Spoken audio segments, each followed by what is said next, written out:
back to the channel, and today it will be a tag. I was actually tagged by Jess Bookgirl TV, and this is the quick to judge tag. There is just 5 prompts, but prompt 2 is a little bit longer. Prompt 1 is pick 5 to 10 books off your shelf. I've picked 6. I tried to grab 6 books that were on my kind of long-term TBR, maybe over the next 3 or 4 years. And let's go through those now. I grabbed The Master and Margarita by Mikhail Bulgakov. I've got here The Shadow, or Shadow number 1, The Living Shadow. This is actually by Maxwell Grant. It's a pulp book there. I got For Whom the Bell Tolls by Ernest Hemingway. By the Strugatsky brothers, I've got The Snail on the Slope. By Michael Crichton, I have Jurassic Park. And by T.E. Lawrence, I have Revolt in the Desert. So why do I have these 6 books? Well, the aim of today is to judge these 6 books based on their first paragraph. So what I have to do is read the first paragraph from each of these 6 books. So we're going to reverse the order of what I just showed you. We've got T.E. Lawrence, Revolt in the Desert up first. Apologies if my reading skills aren't quite up to snuff. I have quite a dry throat at the moment. I will do my best. Quite poor lighting here as well. So this is the first chapter from Revolt in the Desert. When at last we anchored in Jeddah's outer harbour, off the white town hung between the blazing sky and its reflection in the mirage which swept and rolled over the wide lagoon, then the heat of Arabia came out like a drawn sword and stuck us speechless. It was a midday of October in 1916, and the noon sun had, like moonlight, put to sleep the colours. There were only lights and shadows and white houses and black gaps of streets. In front, the pallid lustre of the haze simmering upon the inner harbour. Behind, the dazzle of league after league of featureless sand, running up to an edge of low hills, faintly suggested in the far-away mist of heat. Really beautiful descriptions there, painting, a really arid kind of town or kind of scene there. Really nice stuff by T.E. Lawrence. Next up, we have Jurassic Park by Michael Crichton. So, the first chapter. The tropical rain fell in drenching sheets, hammering the corrugated roof of the clinic building, roaring down the metal gutters and splashing on the ground in a torrent. Roberta Carter sighed and stared out the window from the clinic. She could hardly see the beach or the ocean beyond, cloaked in a low fog. This wasn't what she'd expected when she had come to the fishing village of Bahia Anasco on the west coast of Costa Rica to spend 2 months as a visiting physician.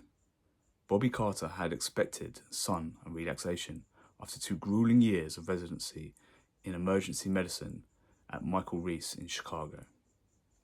It starts to set a really good scene there, but then it goes off to tell us a little bit about the character and what they're expecting.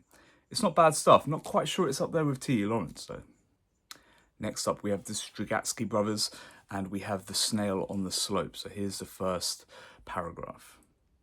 From this height, the forest looked like dappled, fluffy foam, like a gigantic, world-encompassing porous sponge, like an animal that had once lain hidden in wait, then dozed off, becoming overgrown with coarse moss, like a shapeless mask, hiding a face no one had ever seen.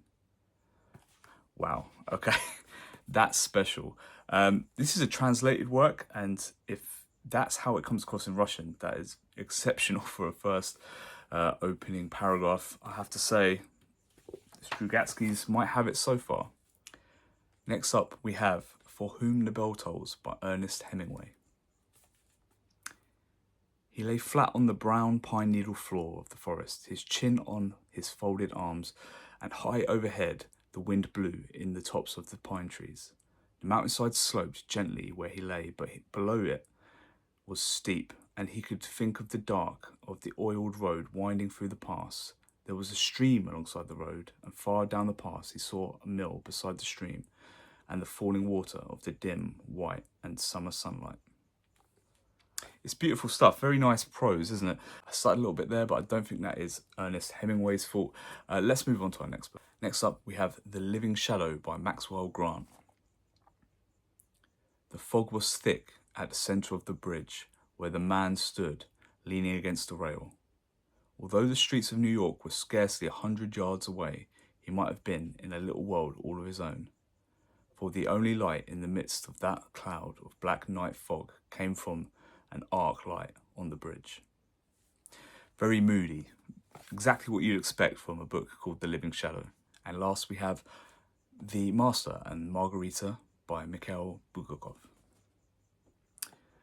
One hot spring evening, just as the sun was going down, two men appeared at the patriarch's pond.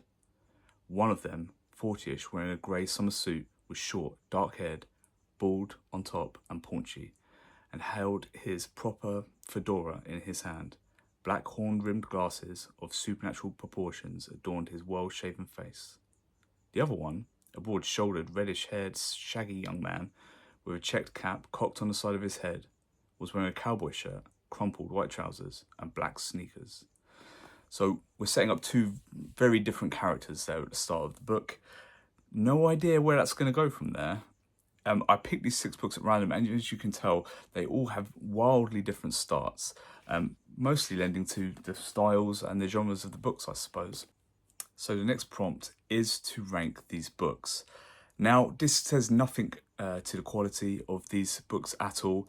I'm sure I will kind of enjoy these in completely different order, but let's go with it. The first paragraph, I'm going to rank them now. Fortunately, last place will be Jurassic Park by Michael Crichton.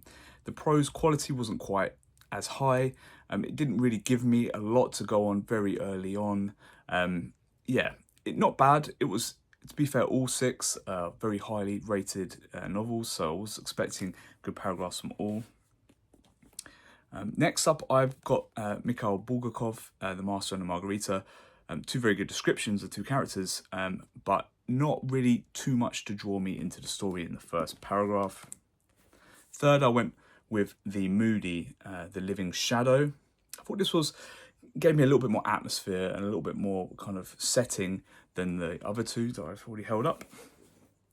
Above that, I've placed Ernest Hemingway's prose. I just thought it was quite beautiful, though again, maybe not enough to take it. I thought this was really quite exceptional as an opening. I've got Revolt in the Desert by T.E. Lawrence, but it didn't quite take the top spot. That opening paragraph of The Snail on the Slope by the Strugatsky brothers was one of the best paragraphs I've read in quite a while. That's going to go down as kind of an all-time great, I should think. Such amazing texture to the descriptions. Really, really enjoyed reading that. That is definitely going to take top spot for me. Right, so prompt 4 is to add the highest ranked one to your TBR. I'm not sure if I'm going to get it onto this year's TBR. I know that is the whole point of this tag. I certainly am looking to read this very soon, maybe in the next 12 months. But I'm really hoping to do a read-along for this book with anyone that is like-minded. Hopefully Duncan over at Bath Books will join me as well. We really enjoyed reading through the Roadside Picnic by the same authors, so hopefully we can do that too. Yeah, really happy to push this one up a bit further, a bit higher up on my TBR for sure. Number 5 is tag someone. So I'd like to tag Duncan at Bath Books. I'd like to tag Roy at Roy Reads Anything, and Fred at Read by Fred. These guys, they usually like doing tags, so hopefully they'll join in on the fun, and I'll catch you in the next video.